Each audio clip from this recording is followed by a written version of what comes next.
Hello everyone. So today we have bring another series in which we are going to discuss current affairs from Indian Express and the Hindu newspapers on daily basis. But a different thing is that we will be discussing the important articles in the question answer format. Why are we starting this particular series? Well, the only reason being the upcoming mains 2025. So our idea is that to save your time, to help you to save your time and read and doing shifting your focus to all the other static relevant areas of GS as well as optional. As far as the current affairs from the daily newspaper is concerned, we are thinking that we can go for the question answer format for all the important topics which are there in the news. So this is our basic idea. For example, today we have taken up three important topics from Indian Express newspaper. The first topic talks about the urban floods, and for this, for example, we are having this particular question. Okay, so we will be discussing this article as well as other important dimensions associated with this particular theme in the context of this particular question. तो हमको यही करना है, ठीक है. For example, second, this particular topic is from the economy section, which basically talks about the fluctuations in the GDP trend. So for this, for example, we have this question. This is practice question number 2. Similarly, for the third topic, this is from the GS4 paper because it is talking about the integral humanism. And for this question, we are having this topic. So the idea is that we shall be discussing these three questions. Now, how is it going to benefit you? One, your current affairs will be completed. Second, important perspectives from the relevant news articles, it will be done. Third, we will be talking in much detail about the answer writing strategies, also introduction, body, conclusion, diagrams, maps, data, stats. Additional information will always be provided to you. और हम ये भी try करेंगे कि जो examples हैं, जो case studies हैं इंपॉर्टेंट, जो कि इन क्वेश्चन में हम पुट कर सकते हैं, वो भी हो. Another important thing about this particular series is that there are few things which you people need to do. For example, here you can see three questions on the board, right? अब इसको करना कैसे है? Just you have to attempt these questions. Okay, so there are two ways to do it. One, you can read these articles in newspapers if you want to, or not. If you think that you have done all the basic concepts from every subject adequately, then what you should do is that now just pause the video, brainstorm these questions, and then replay the video to see that हम answers में क्या discuss करते हैं, and then you can evaluate yourself your answers. ठीक है, तो एक तो काम ये है कि अपने आप इनको पहले ट्राई करो and then move ahead in this video.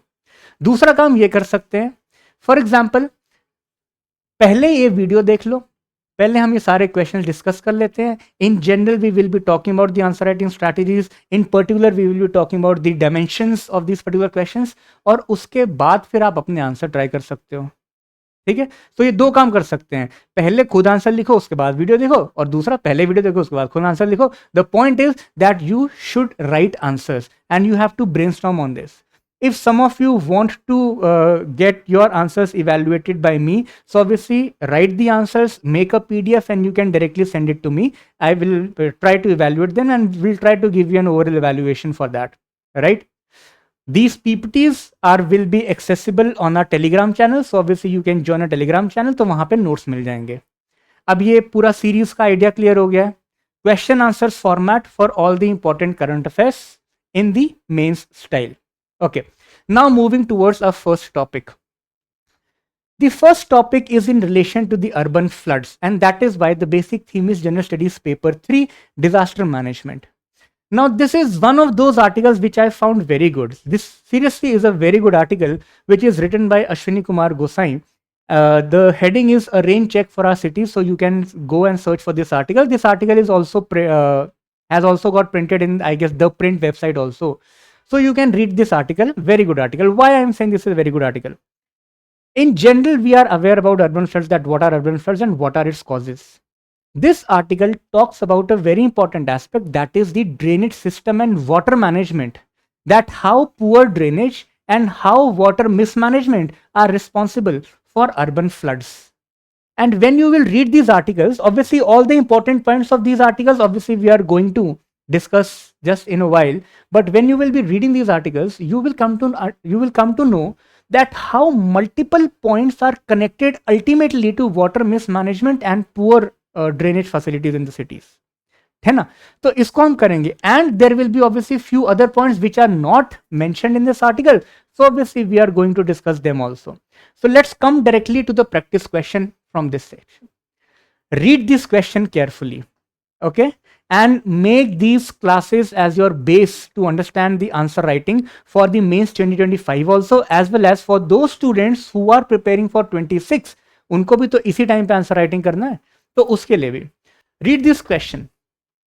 The question says that despite the repeated instances of urban flooding across the Indian cities, systemic reforms in urban drainage and water management remains inadequate. Now this particular line before the actual question, because the actual question is this, the question is asking you to critically analyze the causes of the urban floods in India and suggest a comprehensive strategy. So this is the first part of the question, and this is the second part of the question.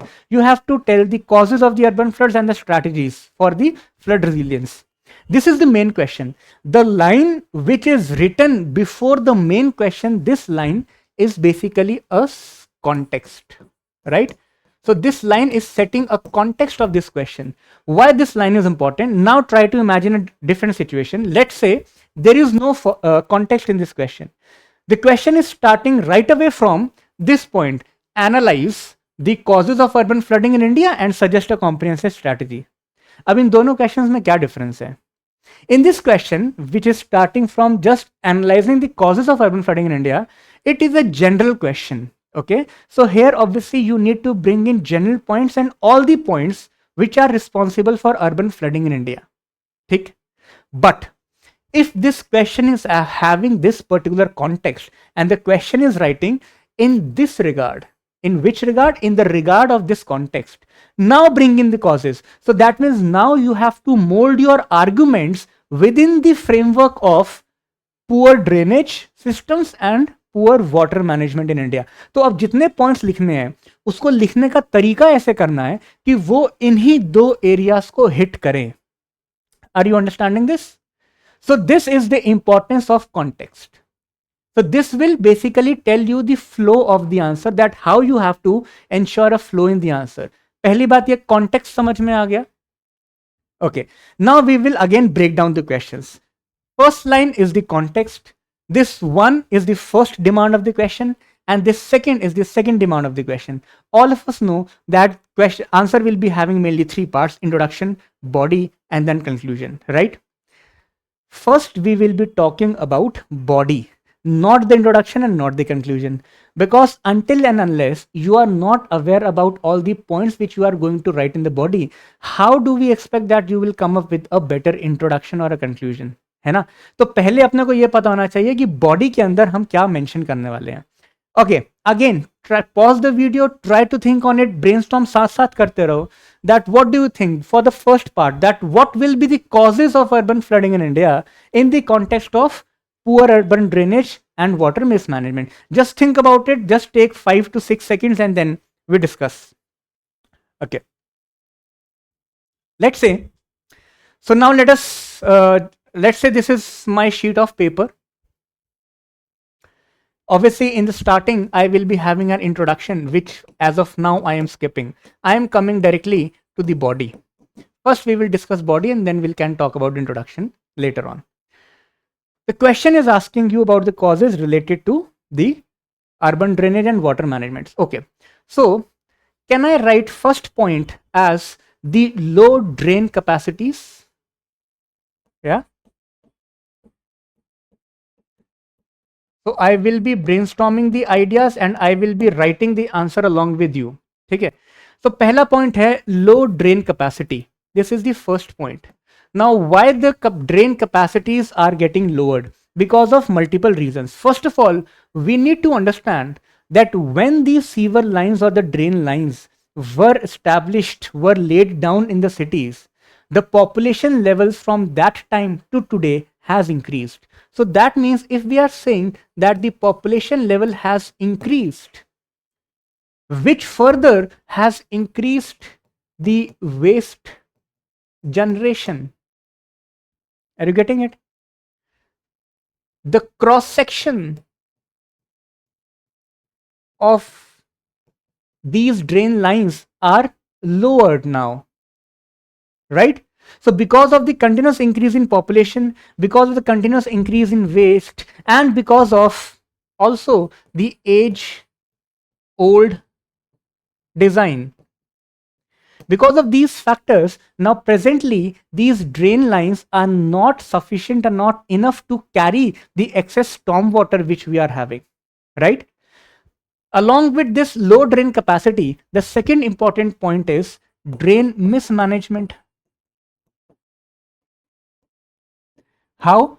Because it is not only about the capacity of these drains, it is also equally, the drain mismanagement is also equally important reason. For example, we know that there is no regular desilting of these drains, no regular cleaning is there, no regular engineering methods are deployed. For example, here if we are saying that the cross sections of these drain lines are getting low, then why are we not trying to increase the cross section? That means to increase the size of the drains in order to increase the capacity. These two important points, that is, one is the drain capacity and second is the drain mismanagement, basically focus on this particular part. आगे आते हैं. When we are talking about water mismanagement, okay, and also before this, along with this, can I also say that the city areas have continuously expanded?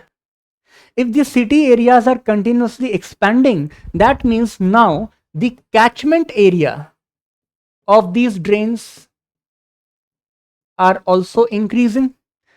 इसका मतलब कि पहले एक drain line के पास जितने एरिया से पानी आ रहा था, now because the cities are expanding, उसी ड्रेन लाइन के पास अब बहुत दूर से भी पानी आ रहा है, बहुत दूर से स्टॉर्म वाटर कलेक्ट हो रहा है, बहुत दूर से भी वेस्ट आ रहा है. So it is not only about the increase in population and waste. These two factors are closely interrelated with the expansion of the cities areas, with the development of the slum areas, with the development of the urban sprawls, rural urban fringe areas. Now, because the cities are expanding their limit, and that is how the load on the existing drain lines is increasing, which is leading to low drain capacity, right? Now, coming to the third reason, which is related to the water management. How much do we know that we are going for water recycling? Are we doing enough water recycling? No. So because we are not doing enough water recycling, which means that the water or the storm water in the drains is increasing, because water recycling is not ensured, right? Similarly, how much are we investing in improving the urban local governance? Are we investing it? Do these urban local governance are supported adequately with the funds, functions and functionaries? Because until and unless we are not able to ensure urban local governance, how can we ensure the resource management at the grassroots levels? How can we ensure the water management at the local levels? So we must invest in the urban local governance, but we are not doing it. We know that there are a lot of departments and municipalities, a lot of overlapping of functions are there, a lot of overlapping of mandate is there, which creates a lot of confusion, not only in the context of water management, but this is the conclusion is in the other areas also, right? So that is how we can talk about the urban local governance. Similarly, along with this, we can also talk about climate change. Because of the climate change, what is happening that the intensity of the rainfall is increasing, right? As well as the spatial pattern of the rainfall is changing. When these drain lines were laid down at that point of time, the rainfall was having a particular value, its areal distribution was defined. But from that period till now, the rainfall intensity is increasing. We now see that in urban areas, there are few pockets which receive a very high rainfall. There are other pockets which remain relatively dry. So it might happen that in those areas where we are having adequate drain lines, there is less rainfall now. Why? Because of the climate change. We know that now the cloud bursts, for example, the weather extremities like cloud bursts are increasing. We are aware about the coastal flooding. We are aware that now India's western coast is also becoming vulnerable to cyclones, and these cyclones are responsible for intense rainfall in the coastal cities, right? So because of these also, all these things are basically leading to what? Leading to urban floods. And when we know that intensity is changing, spatial pattern is changing, weather extremities are rising, all this is putting ultimately the pressure on drain lines, which is not having the capacity to drain that entire stormwater. Similarly, we can also relate this with the cities structure. When we talk about cities structure or urban morphology, we can think about the ideas in a particular city. We can talk about the changes in the population density. Okay, very analytical point. In, for example, if this is a city, so there can be few areas which are having very high density population as of now. And it might happen that the drain lines which are there in this particular area are having less capacity. In the other areas, here we are having low density of population. So what will happen, that drain lines specially located in this area will be highly stressed, and there can be partial flooding in some parts of the city, not the entire city. So these areas will be continuously stressed because of urban flooding. Not just population density, we can also talk about the location of the city. It might happen that few cities are lying in a low lying area. True. Similarly, we can talk about road designs. Can you link how road designs can lead to urban floods? So for example, there is a city which is having, let's say, a linear pattern of roads. So there is a city which is having a very long roads, having a linear pattern, that is, there is no intersection period of, there is no intersection in this road. This is a, let's say this is a 10-kilometer of stretch, and this road is having a slope in this direction. All the water which is, let's say, because of the precipitation is falling in this road, it is having just one outlet, that is toward this particular area. On the other hand, let's say there is a city which is having a crisscross pattern of roads like this, the grid pattern of roads. So now let's say water is falling on this particular point. Now from this point, the water either can move in this direction, is in this direction, in this direction, and in this direction, depending that what is the regional slope and how that city is designed.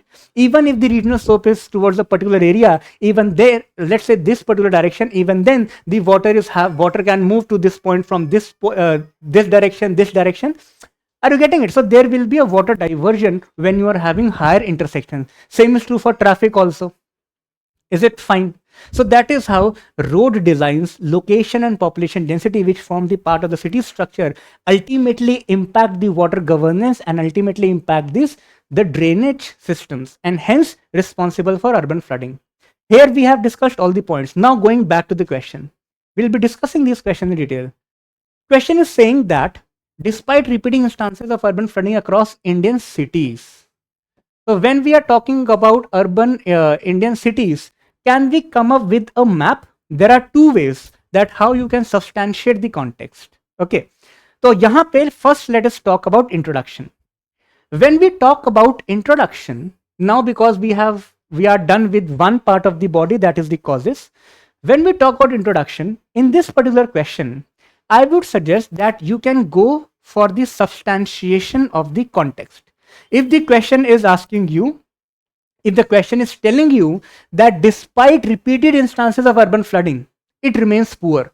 So one, you can come up with some data or some example through which you can prove there are repeated instances of the urban flooding in cities, or you can come up with some data which can prove that the urban drainage and water management in India is still poor with the help of some report. ठीक है, the point is, for introduction in this particular question we will go for the substantiating the context. Is it fine? Substantiating the context, which can be done with the help of data, which can be done with the help of examples. Let us think that you have a data. तो data से भी introduction जो है वो हो सकता है. Then why to write examples in the introduction? Can we draw a map? For example, let's say I am drawing a rough India's map, right? And here we can come up with the repeated instances of the urban flooding, important instances of the urban flooding. For example, we know that every year Mumbai experiences urban floods. Surat in 2015, Surat flooding in 2015, very important event. Bangalore, recently it was in news that in 2025 Bangalore, here Assam Valley, again in 2025 Guwahati especially has experienced urban flooding. Delhi experienced urban flooding. So that is how, if you are aware about the examples, so you can come up with the map also. Now apna point kya hai? What is the sole purpose of this lengthy discussion? Try to give almost everything in the answer. Data है, हाँ है. Example है, हाँ है. Diagram है, map है, हाँ है. क्या पॉइंट्स हैं जो कि कोर डिमांड को एड्रेस कर रहे हैं? हाँ है. This is the basic purpose. That is how you can make your answer comprehensive. Are you getting it? Moving towards the next part. The next part is suggest a comprehensive strategy to build urban flood resilience. So let's say if we have to talk about these strategies, what we can do, what can be a comprehensive strategy? So first thing is that we need to understand that because the urban land use got changed in this point when we wrote that cities are continuously expanding. So we understood that because of this, the urban land use is getting changed. If we understand this particular point, that land use is getting changed, that means the wetlands are getting encroached, the forest areas are being cut down. Those were the natural absorbers of the excess water because of precipitation. Now the city is having just a concrete pavement, concrete lands. Whatever water is falling, they are not able to percolate into the ground, and that is why you have a splash floods, you have a fast moving water into the cities leading to urban floods. Why? Because there was a change in land use because of the continuous expansion of the cities. So that means the first thing which we need to do is we must ensure adequate blue and green areas while developing the master plans for cities. It should be made mandatory. Whenever a city is now being redesigned, is being made not a greenfield project necessary, even a brownfield project. For that also, we need to have master plan which will mandate the presence of the blue and green areas in these cities. Second, we know that water mismanagement is one of the bigger issues. So for this, for water governance, we should look at the Mihir Shah recommendations. Mihir Shah basically talks about the one water approach. What is one water approach? Mihir Shah says whatever water we are having, that is basically just one water. That same water is in a form of surface water, is a form in present in atmospheric water, and is present as groundwater. पानी तो same ही है, the basic water cycle.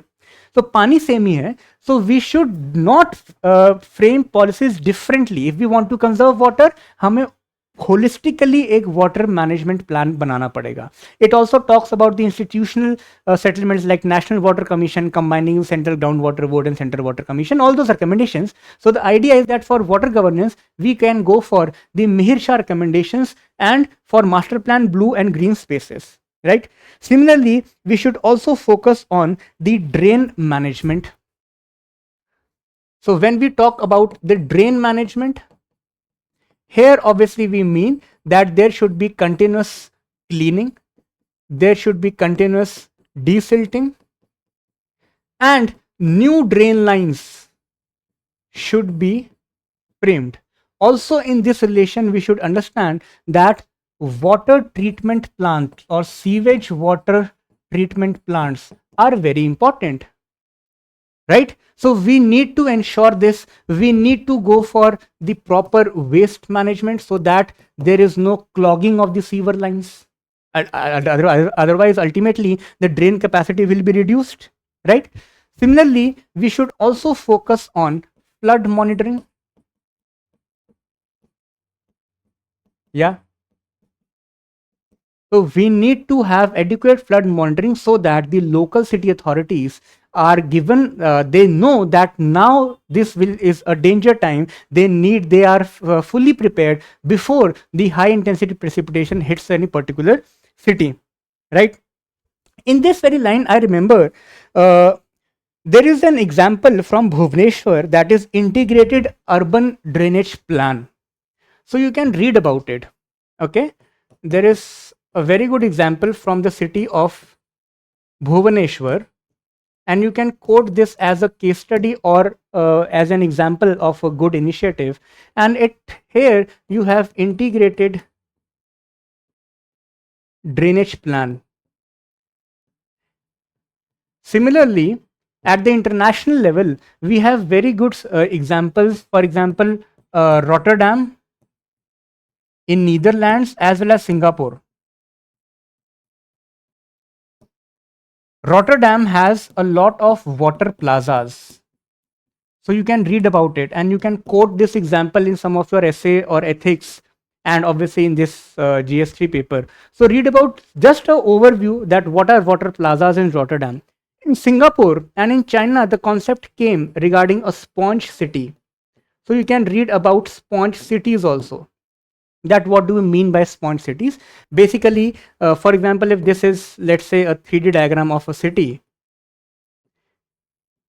and here we are having a buildings like this, here you are having a trees like this. So what is that? These pavement area, the floor of the city will not be concretized, which is impervious, which does not allow the water to percolate. This will be made, the roads of the cities will be made through pervious material, which will allow the water to seep in into the ground from these floors of the cities. That means these cities will be acting like a sponge. They will absorb the water. Okay, so this is a sponge city, which was the China has invested a lot in the sponge city, but this is a very capital intensive product. So never mind this, these are few examples which you can quote in your answers. Is this fine? So here we have seen that how we can go for introduction, how we can go for body. Obviously, because the question is limited in a sense, in these two specific contexts you have to bring out the points. So that's why we restricted ourselves to these points. Body is done. The second part is done, that what can be a strategy, and further you can come up with your own points. There can be n number of points through which we can go flood resilience. We can ensure flood resilience in the cities. For example, we need to invest in climate smart agriculture in the nearby areas of the cities. Similarly, we need to invest in climate resilience infrastructure in the cities, right? So there can be n number of points. That is not the point, but here what I wanted to discuss is that how to approach a particular answer. Now last part is the conclusion. So can we write these good initiatives from the Indian cities as well as the global examples in the conclusion? Yes, you can write it. If you want to make look this as a separate, so you can obviously draw a box in your answer and you can make it different, and then you can write a conclusion which obviously should be a forward looking, or which shows the importance, which reinstate the importance for going flood resilient. This is also one of the ways, right? Which can also focus on water management, because you need to understand what is conclusion. Conclusion is a conclusory remark. तो जो बातें हमने main body में करी हैं अभी तक, उसका एक या दो लाइन में एक just a conclusion, the summary of that particular thing through one or two lines, will form your conclusion. So conclusion is not that difficult game. Introduction is not also that difficult game, वो हमने बना दिया introduction को कि हाँ introduction अच्छा होना चाहिए, ठीक है. So I keep on repeatedly talking about this in the classes also. Body अच्छी होनी चाहिए सबसे पहले. So when the body of the answer is good, then comes the role of introduction and conclusion. Is it okay? Okay. Now let's move towards the second part. This is from the economy. Okay. So obviously the theme 2 is General Studies paper 3 economy. In the section of Indian economy and issues related to planning, mobilization of resources, growth, development and employment. There are two articles. One is in today's newspaper and one related article, same topic, was in the yesterday's newspaper. These two articles have basically talked about the GDP trends in India. However, these articles are limited in a sense because they are analyzing a GDP trend in the current quarter. But from obviously the UPSC's perspective, we need to analyze GDP's trend for last 5 to 10 years at least, right?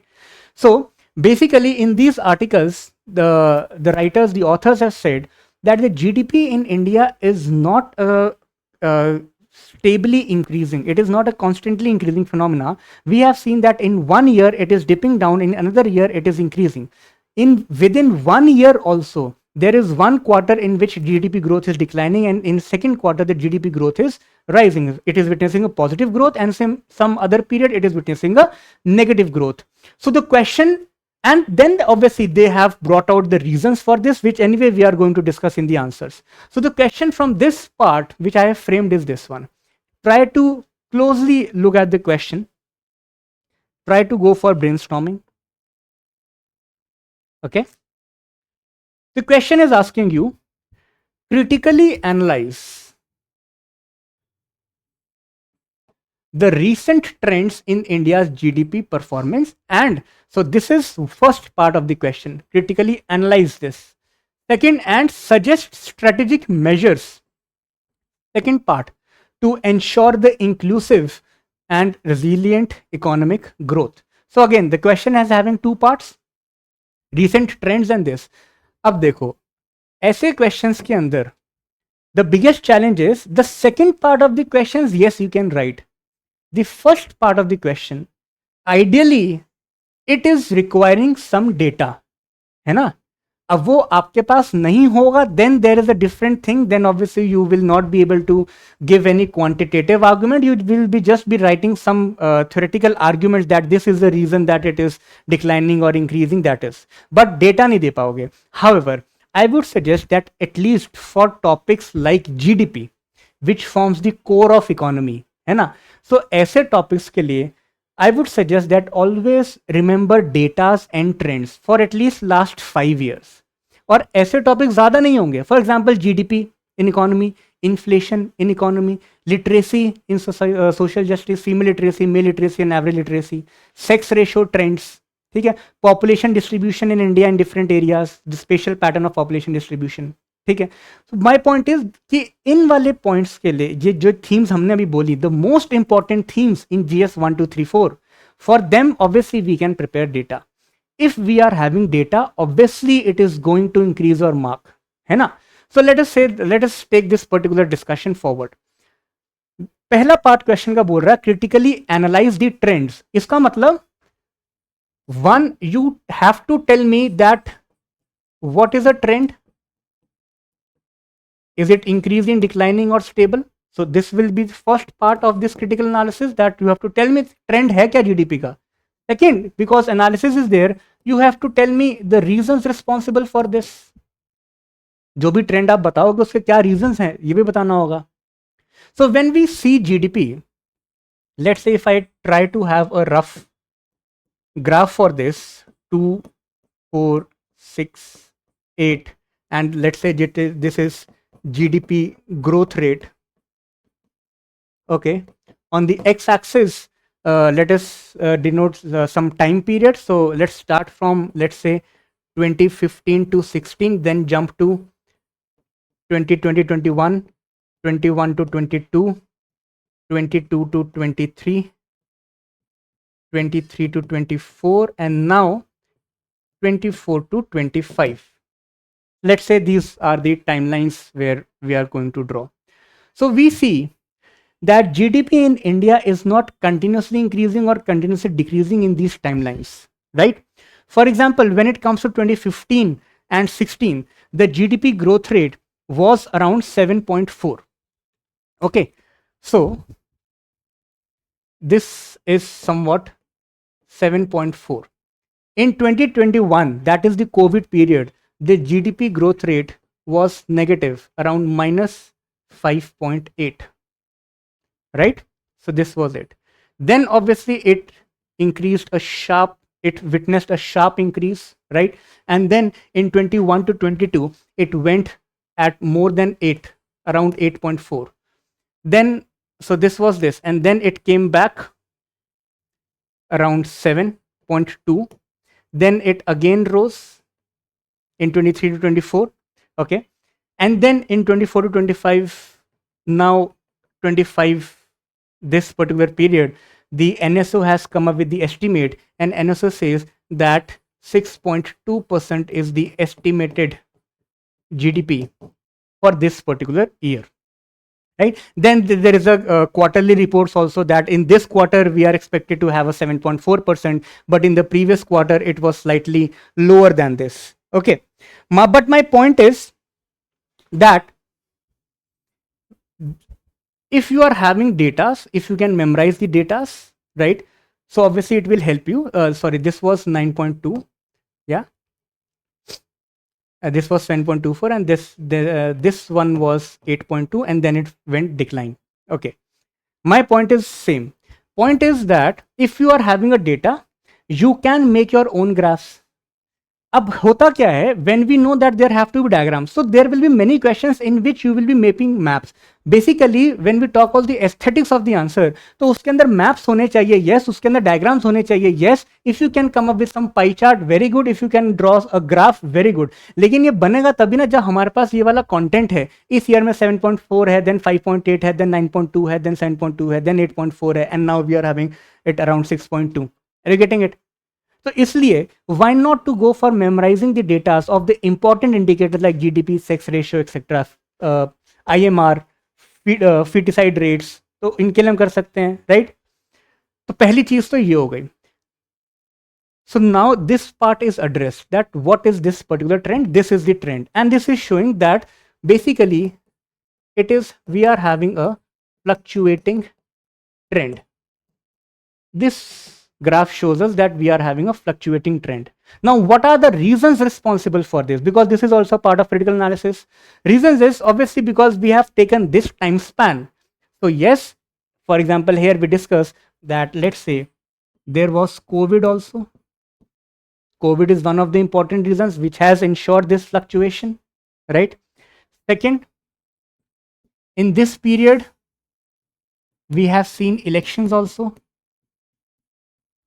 So because of the election expenditure, the author says that there have been fluctuations during the election period, because there is a lot of spending, subsidies, government schemes, etc. And this spending ultimately boosts the GDP. Before preceding year of the election, there will be shortage of the fund which is released into the market, है ना? But during election year, there are a lot of money which is infused into the market. The third thing is, agriculture has a very important role in India, and Indian agriculture is dependent upon monsoon, which is fluctuating. So because Indian monsoon is fluctuating, Indian agriculture also fluctuates, and because Indian agriculture fluctuates, so we have fluctuating trends. In the recent times, we are aware about the fact that in the recent times, for example, the international scenarios like US reciprocal tariffs,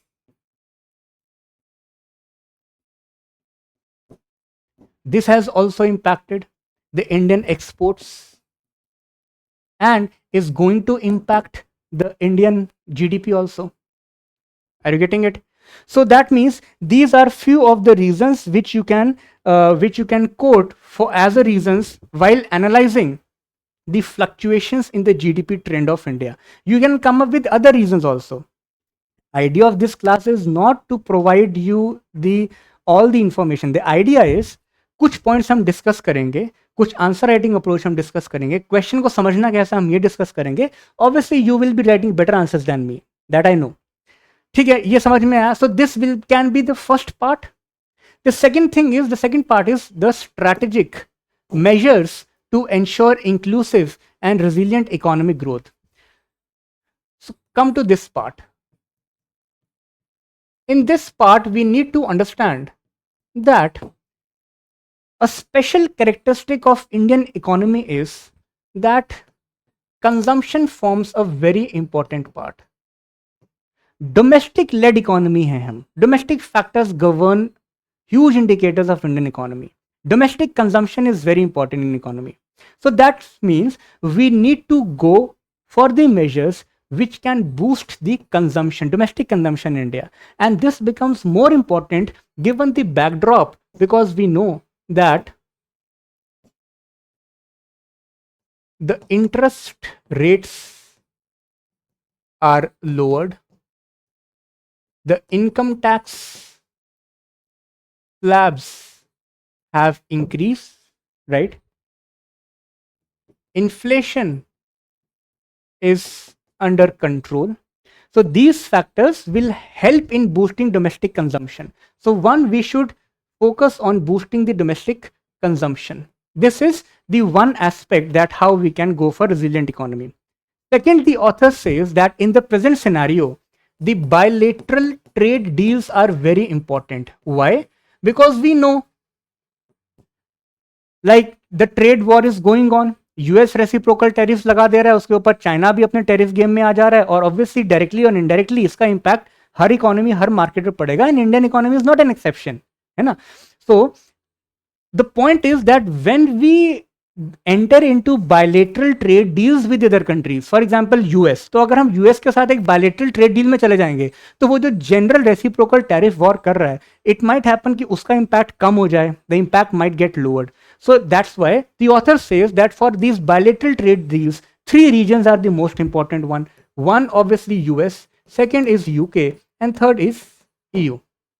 So India should go for bilateral trade deals and ensure that such international measures like reciprocal tariff and tariff wars impact India at the minimum level.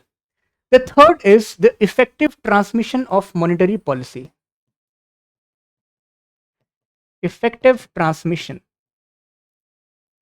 This is one of the issues, that the changes in the monetary policies are not effectively transmitted to the end consumers, right? So when we see the changes in the repo rates and reverse repo rates versus the changes in the interest rates on the loans which are lent by the bank to the consumers, so वो एक direct connection उतना दिखता नहीं है. So we need to come up with the strategies which can ensure the effective transmission of the monetary policy. Next is, the author again says that in India there are still a lot of sectors which are labor intensive. So in order to support those labor intensive sectors, we must implement properly the labor codes. Agriculture cannot be ignored. And if we are focusing on long-term resilient and stable India's growth in GDP, so we need to invest in climate smart agriculture. Climate smart agriculture के बिना नहीं हो पाएगा. Similarly, we must ensure employment generation. Jobless growth India cannot afford. So employment generation has to be there, and for this, the first and the most important thing, we should focus on skill development. You can write n number of schemes for all these points. Pradhan Mantri Krishi Vikas Yojana, Pradhan Mantri Kaushal Vikas Yojana for agriculture, for skills, for other areas. Okay. Manufacturing sector, it can't be ignored. When we say that Make in India was a program, so we need to invest, we need to go for ease of doing business, we need to attract investments. The author says that in the present scenario, the corporate investments are very important.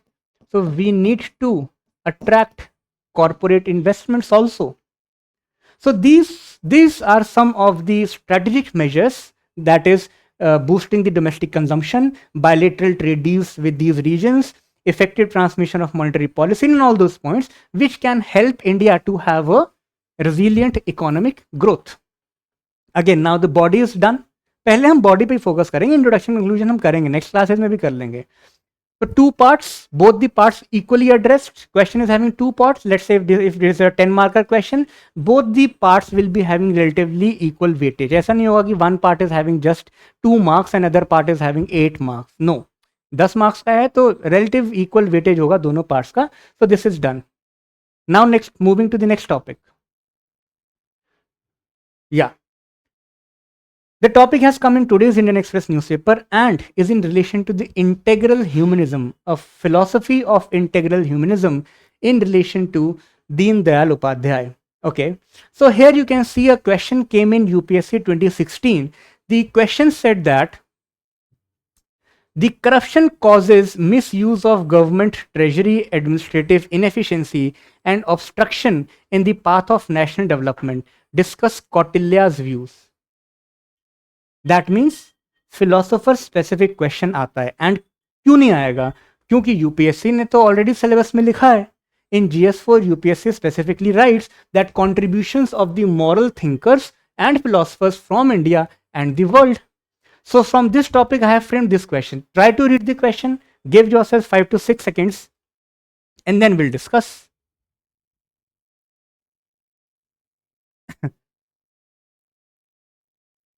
Yeah. Okay. Question is asking you that in the context of public administration, discuss how the philosophy of integral humanism can guide ethical decision making and inclusive governance. You cannot attempt this question if you do not know what is integral humanism. So in this article which has come in newspaper, here we can see the headings na Chitti and Dharma. This Chitti and Dharma is a very core principle of integral humanism. Okay, so basically it talks that what is integral humanism, what is Chitti and Dharma, and what are its important tenets. We will be discussing all these tenets in the form of, again, in the form of answer. So first we need to understand what is integral humanism. So Pandit Deendayal Upadhyay, one, he was of the opinion that we should focus on this thing, integral humanism. He said that all the Western political thoughts, that is Westernism, all the Westernisms like capitalism, socialism, secularism, communism, all these isms globally cannot be applied to India as such. That is why we say that even when we talk about secularism, so India has its own secularism, which obviously is different from the Western mode of secularism. तो पंडित दीनदयाल उपाध्याय का कहना था कि ये जो western political thoughts हैं इनको as it is India पे नहीं लगा सकते हैं. For example, he democracy also, nationalism also. India's nationalism is different from the nationalism of the West. So, one, Pandit Deendayal Upadhyay said that there for India we need to have an integrated approach. That is, all these philosophies must be integrated and hence integral humanism. This is one part of integral humanism. अभी हम answer पे भी आएंगे. First we need to understand what is meant by integral humanism. The second important part of integral humanism is that when we talk about the human well-being,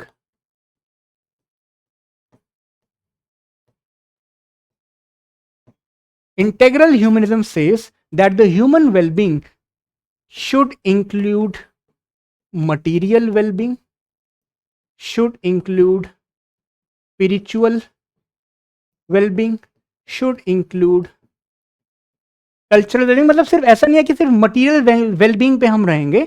we need to cater to the other components of the human wellbeing also, right? Similarly along with spiritual and cultural we need to go for intellectual development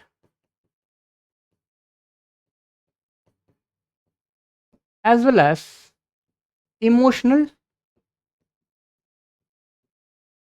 development. Fine, ये clear है। When we talk about the core tenets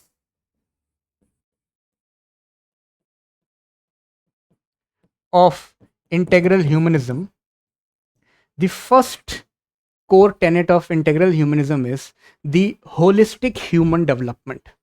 Okay, as we have seen above. Now, coming to the question, read the question again. Question is asking, in the context of public administration, discuss how the philosophy of integral humanism can guide what ethical decision making and inclusive governance. अब यहां पर आओ, when we are saying that holistic development of humans is an important concept which will include material, spiritual, cultural, intellectual and emotional well-being, so that means all the governance related policies which are to be formed, that should not only focus on the material or the economic growth. That economic growth, one, has to be inclusive in nature. That is how it will guide, it can guide the inclusive governance, क्योंकि holistic development चाहिए, तो it has to be inclusive in nature. For example, when we talk about स्वच्छ भारत अभियान, स्वच्छ Bharat mission, तो here when we are talking about hygiene, इसमें हम ये बात नहीं कर रहे हैं कि we need a lot of investment, पैसा आ जाए, कैसे ग्रोथ होगा, कैसे पर कैपिटा इनकम इंक्रीज होगा. यहाँ पे स्वच्छ भारत में we are talking about hygiene, sanitation, water needs, they are the basic needs of the humans. वो सिर्फ मटीरियल नहीं, उस it is also having the emotional wellbeing. how can we expect the girl child to go to the school which is not having proper washroom facilities, which is not having drinking water facilities, sanitation ही नहीं है वहां पे, तो कैसे expect करेंगे? So this is one example. Now we are trying to hit the question. Second core tenet of the integral humanism is the Antyodaya. What do we mean by Antyodaya? Antyodaya basically means supporting the poorest of the poor people, right? So when you are framing policies, when it comes to implementing those policies, the ethical decision making, the ethics say that you need to cater into the realistic needs of your jurisdiction. If you are going, let's say, for the midday meal, if you are going for public distribution system, right? If you are going for subsidies for the poor, if you are going for waiving of loan for the farmers, so that means we must form policies which are focused towards developing the towards supporting the poorest of the poor. Hence it can help us in ethical decision making and inclusive governance. Is it fine? Is it making some sense? Are you understanding this? Then in the article we talked about chitti and dharma. Remember the newspaper, here we were having a heading chitti and dharma. What is meant by this? So this is also a core tenet. Coming to this, chitti and dharma.